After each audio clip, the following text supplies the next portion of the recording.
You're listening to Those Are the Girls. I'm Mallory. I'm Bailey. And we are changing the culture and bringing back traditional values. Today, we have an amazing couple that are actually going to talk to us. We're going to talk about some really interesting things politically. We're going to do some fun questions and everything. So without further ado, I want to introduce you guys to Sebastian and Victoria, that political couple. So you guys just start off, tell us a little bit like who you are and why you're on the podcast in the first place, I guess. Well, hey everybody, my name is Sebastian King. This is my wife, Victoria Allred, and she had the great idea to, I guess, brand us as that political couple because we love to give back to our community. So I'll let her tell you a little bit more about how that originated and why she thought it was a good idea.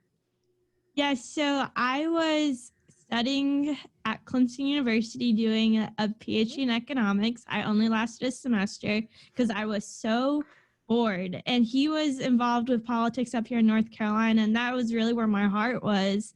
And I was listening to this podcast on these bloggers called Capital Couple, and it really made me start thinking about kind of what me and Sebastian can do, because I kind of had a little taste that summer because we had met the summer before I went to Clemson about really kind of what we can do in the political world. Like, he was already in it. He was working for Rep. John Hardsher at the time, and I started going to events with him and really realized there's a lot more work and a lot more behind the scenes. And my friends started calling me, asking me for political advice because they knew I was involved. And really, we kind of got branded as that political couple. That's kind of how the name came about. And really just wanting to show a behind the scenes view of what it's like being in the political life. And yeah, that's pretty much how we came about. Y'all never. Nice. She did a story, an Instagram story. You get the photo ops on Facebook and everything where people see you with opening a business or talking to constituents, but you never really get the behind the scenes look. It's starting to come up more nowadays with some of the HBO documentaries like The Swamp and stuff. But this is a good opportunity. I think it was really cool that she, came with me to events and kind of showed behind the scenes of what really goes on in the world of politics. So it's pretty cool. Yeah, I think people really like that. I mean, Dan Crenshaw started doing that, taking his Instagram lives and stuff behind the scenes. And I think people really do want to see the real aspect of it. It's like, okay, you can make anything look pretty, but what's actually happening, what's going on. So I think that's really cool. Yeah, and I think our generation is really into that too, like into the behind the scenes. We really want to know. I think we care a little bit more about like what our politicians are doing on their time off. So I think that's a great idea. Thank you. Yeah, I mean, the biggest thing we realized, especially how the only reason why, in my opinion, AOC won in 2018 was because of her social media, and she became a real person to voters. And so that's what we're really trying to showcase with that political couple, is that we are real people. And especially when people make those like ugly comments on posts, I'm just kind of like, do you not realize they have like a wife, they have kids, they have a family that's behind. I mean, how would you feel if someone said that about you and your family? How would your wife feel about that? Yeah, to your point. That's the fun part. Yeah. But yeah, to your point, people, when you become a real person to people, I think they're able to treat you like a real person as well. And, I don't like AOC's politics, but like I really respect what she did because she really kind of was a nobody. And then all of a sudden she's a somebody. Now, I guess you can argue people found her and put money into her, blah, blah, blah. But like she still kind of came from a lot less than other people whose families have been doing this for years. And you're right. I think a lot of it has to do with her being so relatable. And her whole grassroots campaign happened because of Facebook and Instagram and Twitter. Yeah. She garnered all that support because of social media. And I'll say this, now Democrats aren't the only ones who's leveraging social media in politics. I think it just kind of showed with the congressional race out west in North Carolina with Madison. Was able to leverage technology and social media and show the authenticity of what he would bring to Congress. And he was one of the few people in a primary to the Trump endorsed his opponent, yet he still won. So that's Yeah. the power of Instagram and Facebook and the current political environment. Yeah. No, Yeah, well, I agree. think that was an important thing too for Donald Trump in 2016. He had so many social media followers. He had such a following already that I think it was much easier for him to leverage Twitter and Instagram and everything when he came into the presidency, which is why I think we see him, good or bad, so heavily involved in social media, because it's so important. So my question with that, Sorry. what was that? I was gonna say, like, honestly, that's like the only way for him to get his message out, considering the media won't cover him. So. True. Well, that's what I was just about to True. say. With fake news and everything happening there, that is like the way to showcase your true self. So that makes me wonder, what made you, Sebastian, originally want to run for office? Yeah, obviously we get that question a lot, on the campaign trail, knocking on doors. People say, well, why are you running for this? You're kind of young. You're involved in business. Why sacrifice your time and run for politics? And I think it's important now more than ever. Our country is at a pivotal time when we have to make the decisions of which way we want to go as a country. I think our country is one of the greatest countries in the world where you can achieve your dreams no matter where you start. Your family's history doesn't define where you're going in this country, and that's what makes our country so unique. So I wanted to fight for that. My mom had me at a very young age. My grandma was a maid, and my grandfather was a janitor, and they didn't have much to their name when I was born. And they really worked hard, and my mom made me a promise, and she said, you're going to make something different of yourself than I had the opportunity to. And she really sacrificed a lot, babysitting 9 kids while my stepfather worked 80, 90 hours a week to really ensure that I had opportunity to go to a great school. But when I decided to run, I want that kind of opportunity for every North Carolinian here in the state. I had a taste of being able to do that as a policy advisor and seeing what we're able to achieve through, reasonable common sense policy that empowers families to make their own decisions and open economic doors and economic mobility for people. Those are the kind of stories when, you're out on the campaign trail, you promise someone you're going to work for what's hurting them or their small business, and then you go to Raleigh and get it done. Those are the success stories that inspired me to run and continue to make a difference. I'm an Eagle Scout, and in scouting they said, you want to leave the campsite that you're camping in better place than you found it. And that's why I'm running, because I want to leave our country a better place than I found it. And I think this is the best way I can do that right now. That's awesome. Love That's great. that. Wow. Wow. I'm sold. So I think I saw you're running in the 27th district. Where is that in North Carolina? I'm new here, so I'm still trying to learn my way around. We're in the 3rd largest county in the state. We're in Guilford County. We have northern, western, and southern Guilford County. So it is about 65 precincts. So it's pretty substantial. We have about 110,000 people that'll likely be voting in our election. So, wow. Yeah, it's quite a big district, but we're up for the challenge and we're excited. It's like a sea eating Guilford, like Greensboro. That's what it looks like. It's like a Pac-Man. That's right. That's so funny. Well, wow, that's great. Hopefully, if anyone's listening hopefully people in your district will be listening. Like, this will be a really good way to get them to support. Wow, that's really good. Okay, so next question. What is the best part about running for office? Yeah, the best part is, what I love about this country is everybody has a story, and it's a different story. And just knocking on doors safely, I might add, knocking on doors safely and listening to constituents and neighbors' story about what's going on in their lives and how I could maybe make that better by serving them in Raleigh. I have a servant's heart, and just listening to their stories, really motivates me. It gets pretty gruesome. I mentioned like 110,000 people knocking on lots of doors. It gets pretty boring out there sometimes, in the heat, 110-degree weather, knocking on doors. But it keeps me going, keeps me excited, because we're doing this for our neighbors and our community, not just myself. And that's what's really keeps me going and keeps me inspired. Love That's that. awesome. Yeah. Love that. So, with that being, what you love about it, is there anything that you've learned on the campaign trail so far that you weren't expecting, or that is just different to you than you thought it would be?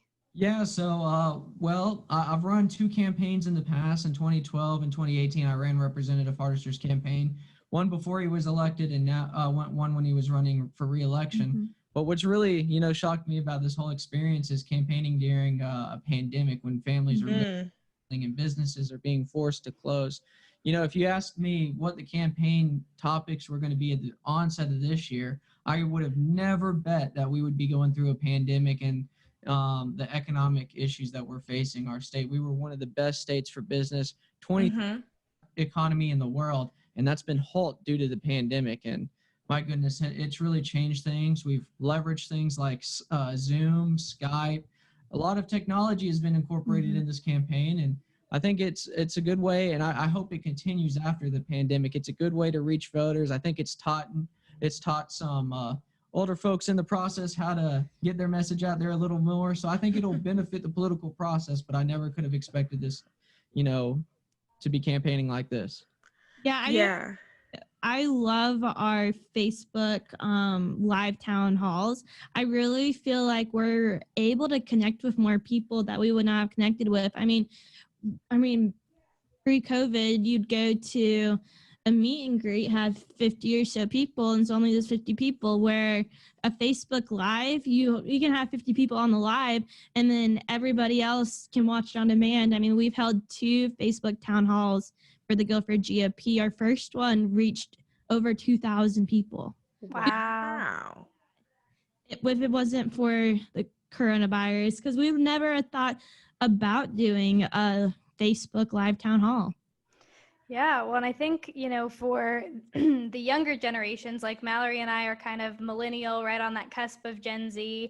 I would never go to something like that. I mean, I just didn't think about it when I was younger. Like right when I turned 18, I was able to vote, but I didn't think about town halls or going to listen to any kind of politics. But when it's on Facebook and I'm like, hey, this is right in my area, yeah, I'll tune in and I'll watch it and I'll ask questions because it's anonymous. I can stay in my pajamas. It's great.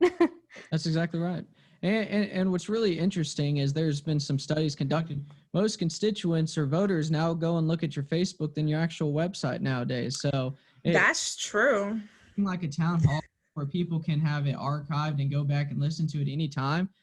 What a way for voters to interact with their candidates and elected officials. I think it's truly beneficial to the process. And they're able to scroll through to watch the candidate that they want to see or listen to the issues they want to listen to. They don't have to listen to the entire hour. They can just kind of pick and choose kind of what they want to hear. That's right. That's awesome. Yeah, that's great.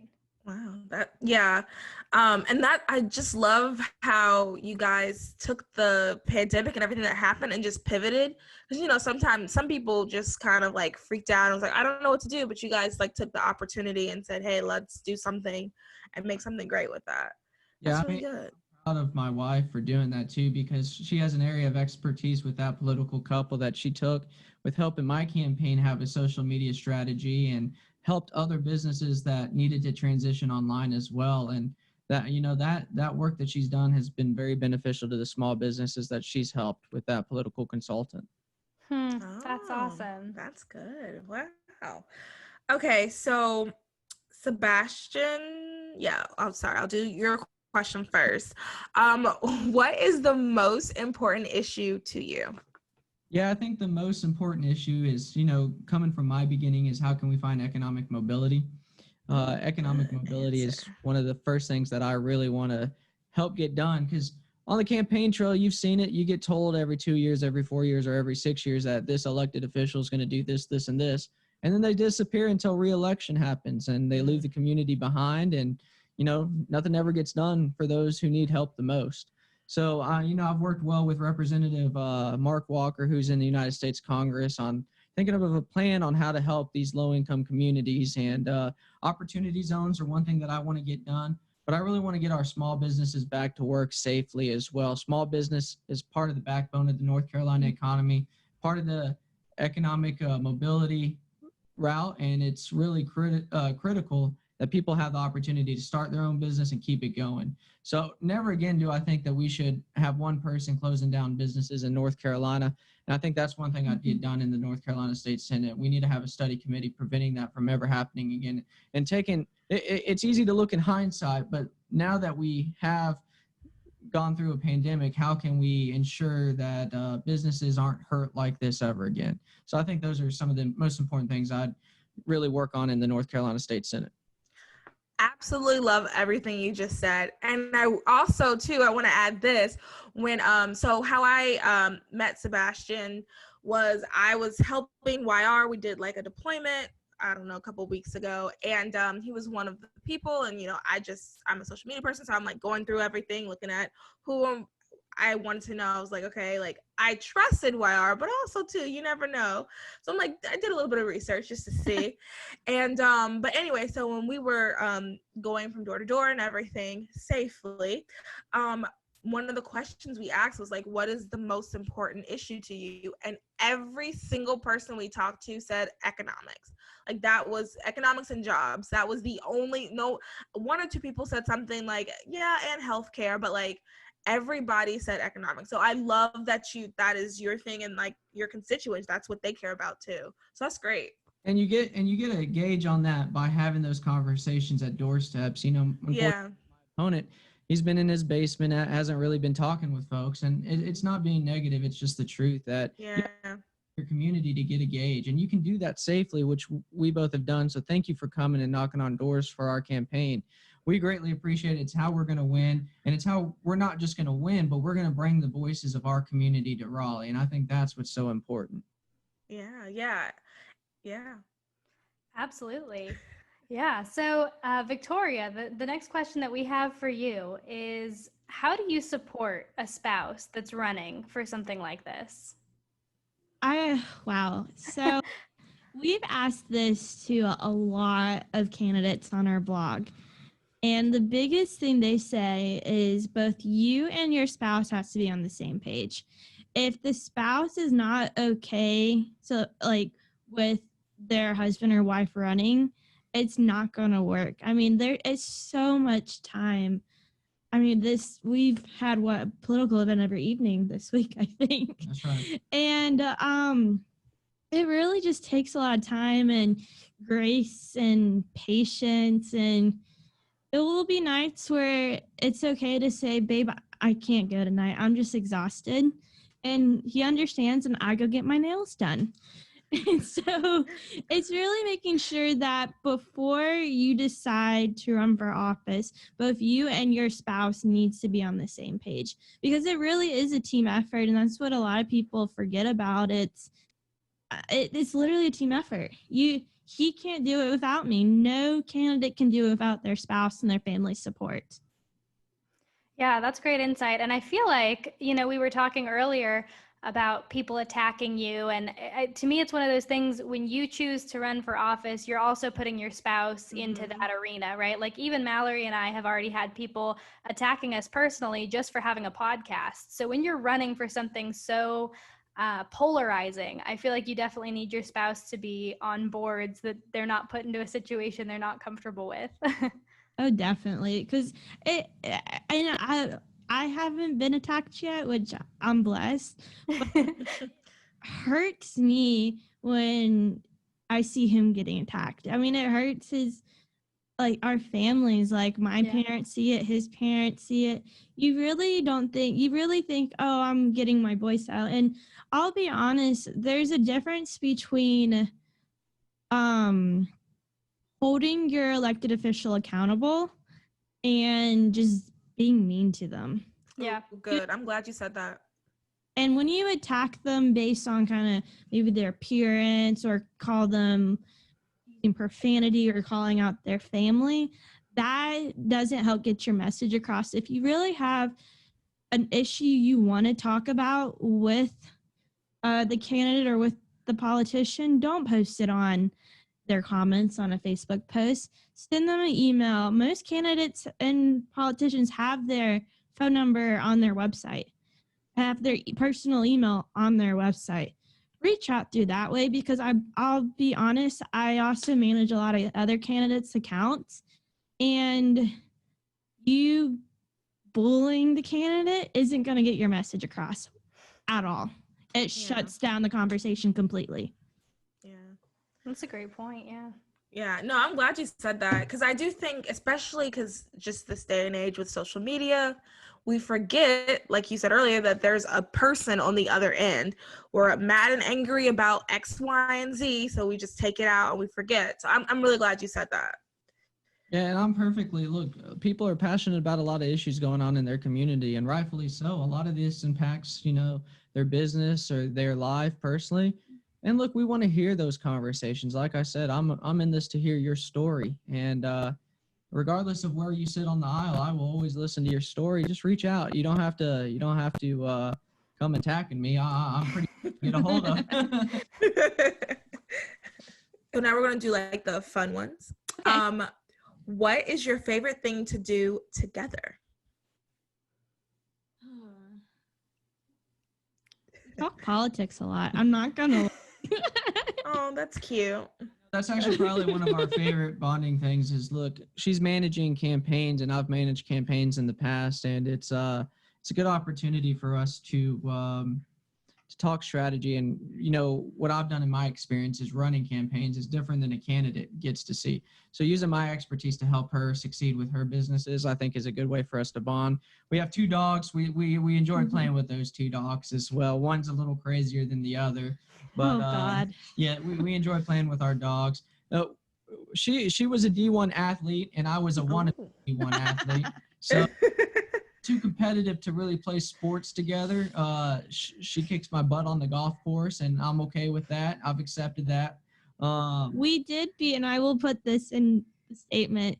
We played touch football against John Hardister and one of his interns, and me and him beat John Hardister and his intern.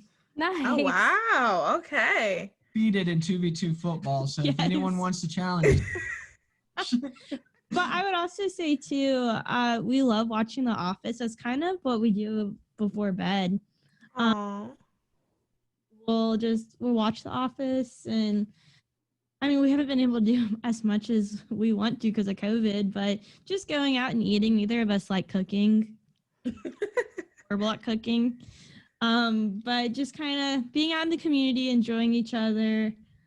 Yeah, that's what we like doing. You guys sound like you'd get along really well with me and my husband, because those are very similar hobbies to what we do. What kind of dogs do you guys have? We have a Havanese and a golden retriever puppy who's like 1. Okay. Oh. Really hear them fighting in the other room. yeah, they're arguing in there, telling one's 5 pounds and one's 85 pounds, but yet the Oh. asserts dominance over the 80. I don't know how that works, see. but it's pretty funny. I've got the same thing going. So I have an 18-pound Jack Russell Terrier, and he completely rules his 40-pound sister. Yeah. So I get it. When you said the dogs, I was like, ooh, I know Bailey's face lit up. That's I right. love dogs. I'm sorry. Oh yeah, they're all of our social media And you'd be too. amazed when knocking on doors how many people actually have dogs. It is. Yeah. I would say over 60% of the population has a dog. It's crazy. Oh, Yeah, yeah. I think yeah, the for most sure. the most likes we get on any of our social media is with the dogs in it. Yeah. Oh, yeah. Yes. Yeah, for sure. People All right. love dogs. So for you two, what's your favorite vacation spot? I'm just gonna take this. I'm gonna say I could be wrong. Pinehurst number 2 was pretty Well, no, awesome. it's not Pinehurst number 2. That's the golf course. Pinehurst, I guess.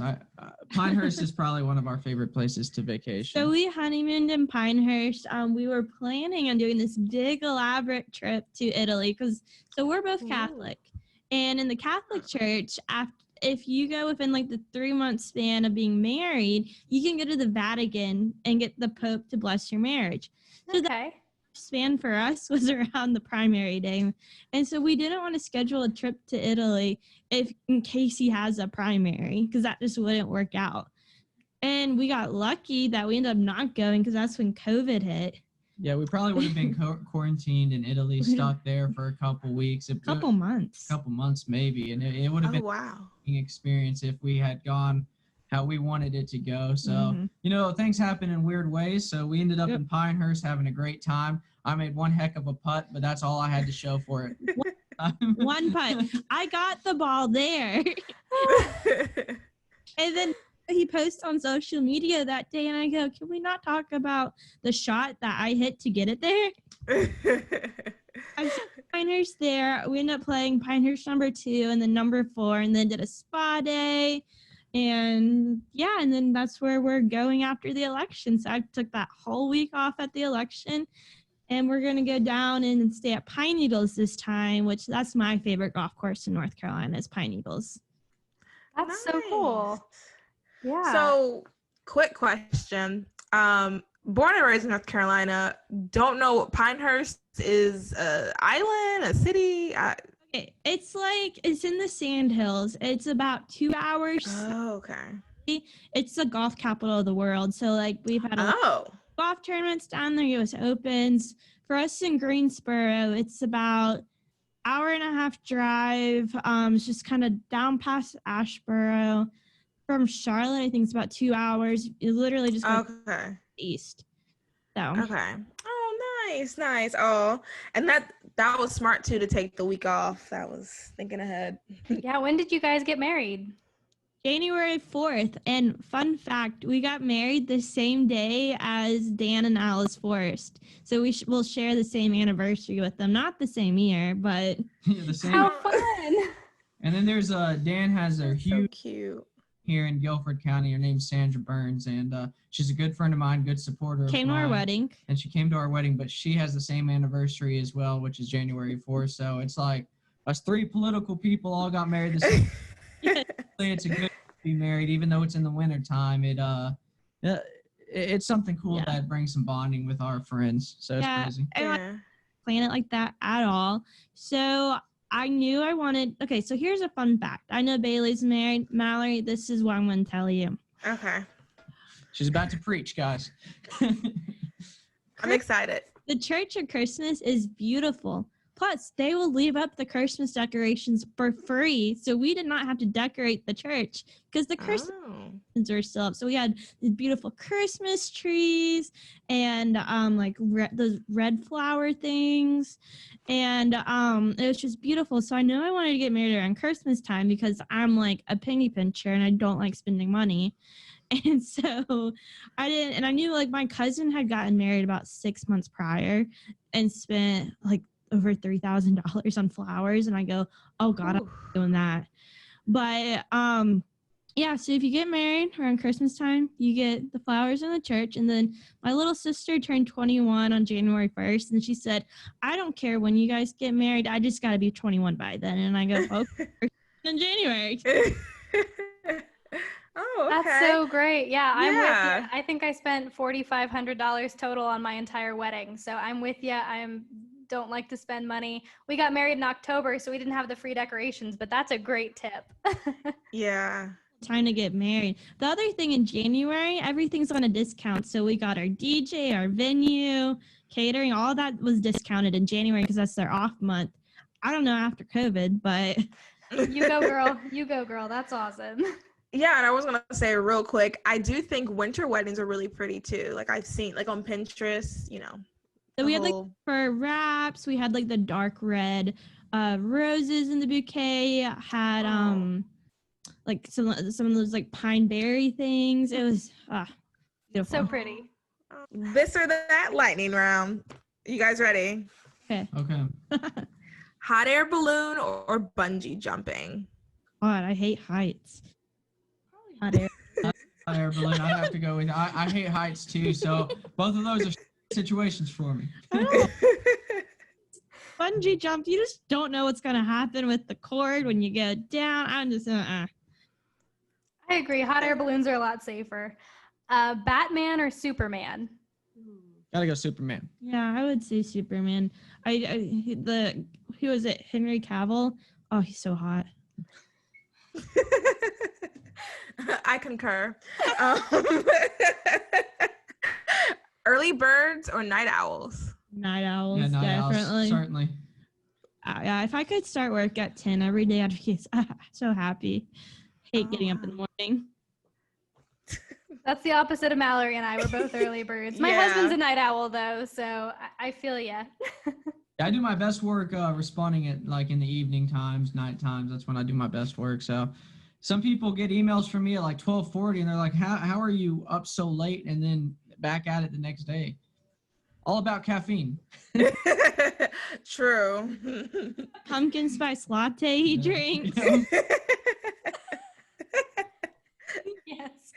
Okay, well, you may have answered this one already with all the wedding talk, but do you guys prefer winter or summer?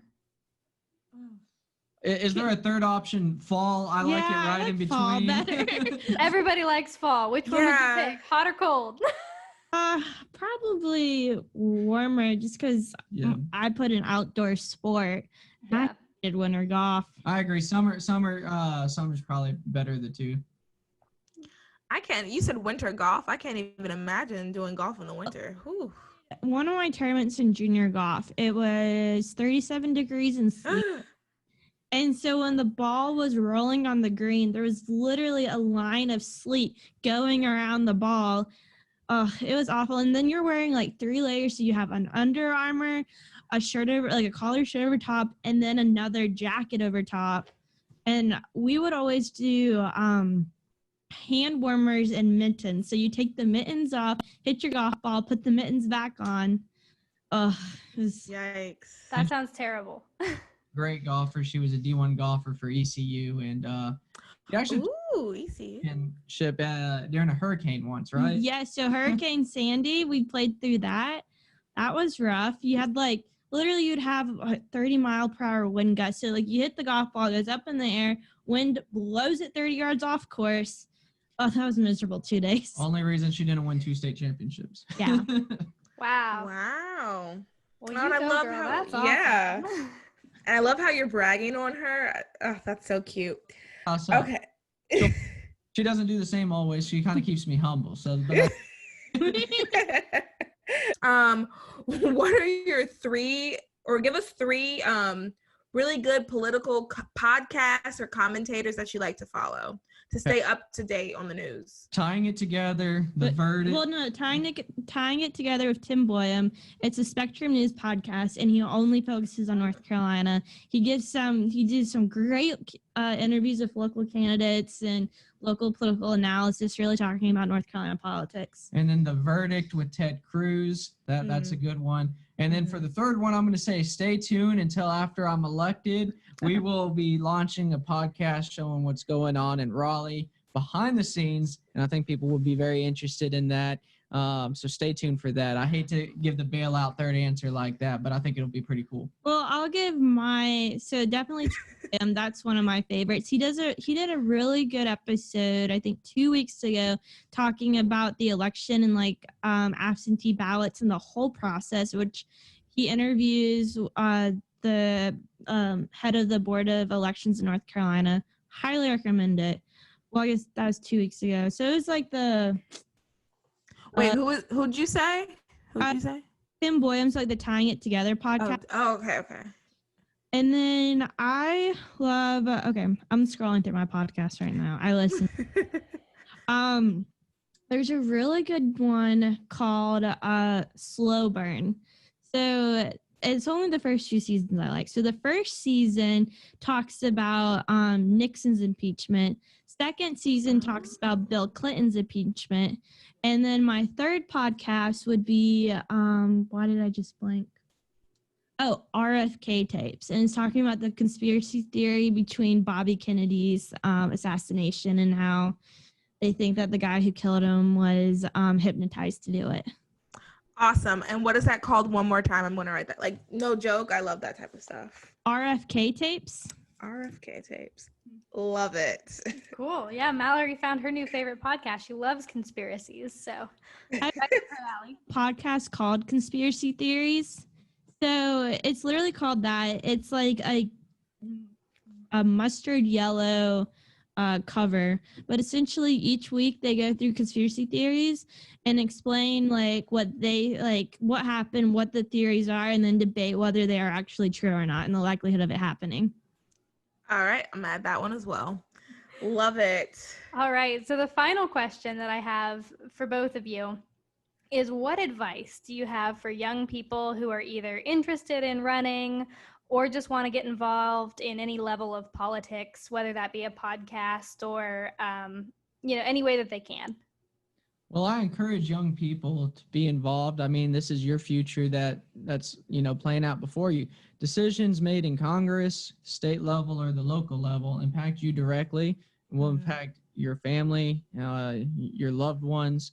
So I encourage, regardless if you want to run one day or not, be involved, understand the process, and try to get behind all the, fake news, political rhetoric that goes on. Both sides take part in it. You hear it. It's hard to watch TV nowadays with all the craziness that they just pander to one side. But get through that and then really find out who your representatives are, whether it's the local level, city council, town, school board, county commissioner, or your state level representatives.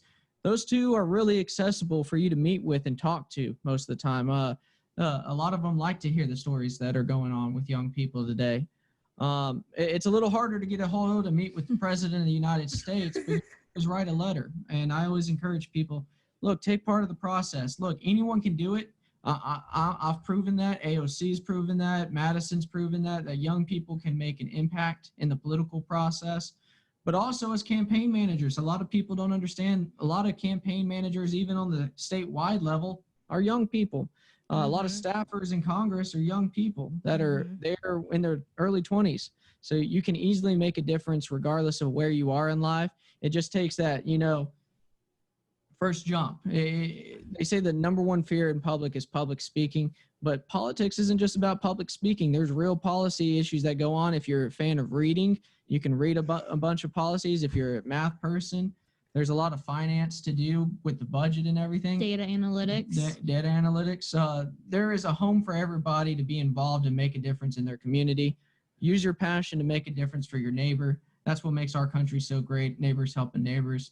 So I encourage any young person to be involved.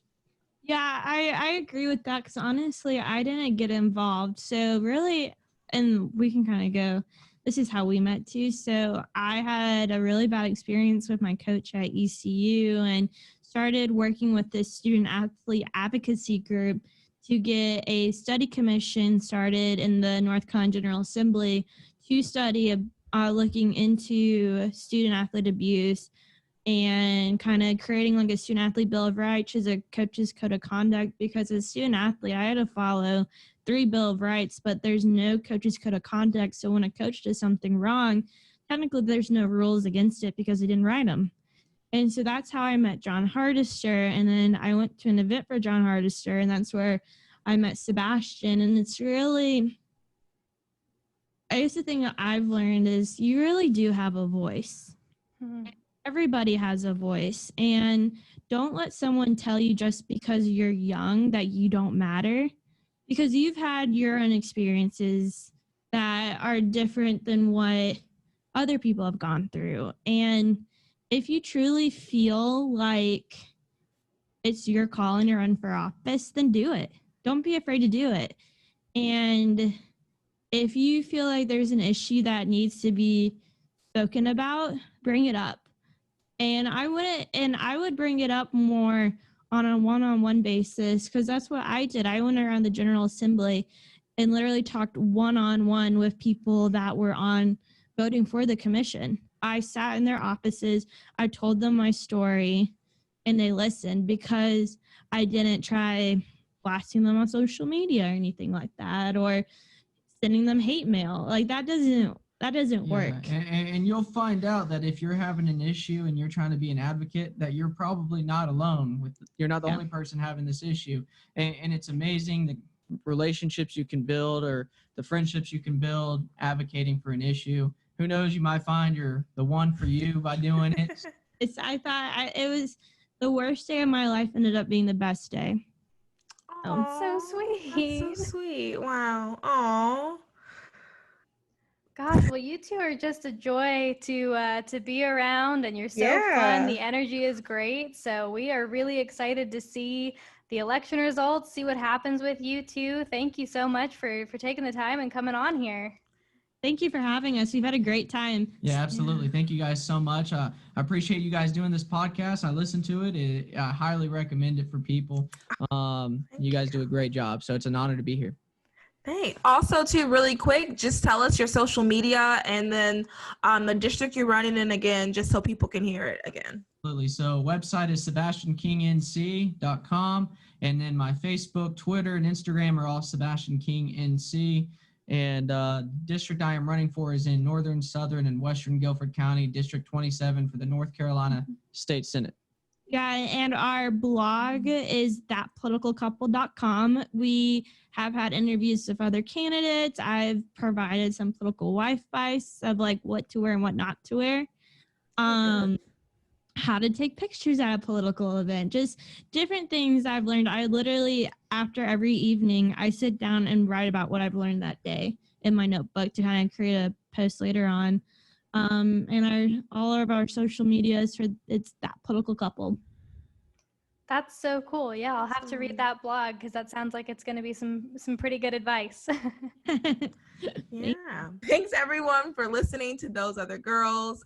Make sure you like, comment, subscribe, and all the jazz. Bye, guys. Bye, everybody. Thank you, guys. Thank you guys for watching today's episode of Those Other Girls. Make sure you also listen wherever you get your podcasts. Yes, and make sure you subscribe, you like, you comment, and you share this with all of your friends. And make sure you follow us at Those Other Girls Podcast on Instagram.